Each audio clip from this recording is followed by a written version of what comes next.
এটি হচ্ছে কুবরি কলা।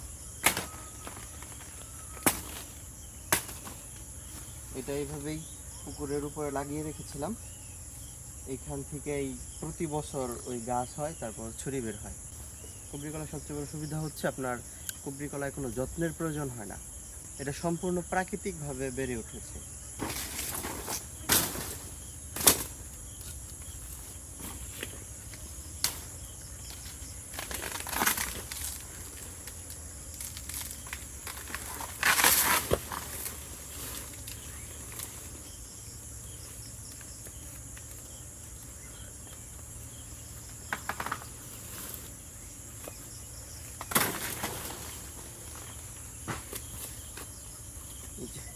সম্পূর্ণ প্রাকৃতিকভাবে বেড়ে ওঠা কলা।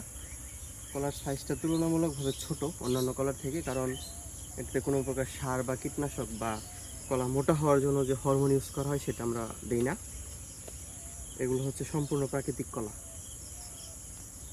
কলা পাড়ার পরে আমরা যে গাছটা থাকে সেটা এইভাবে কেটে দেব।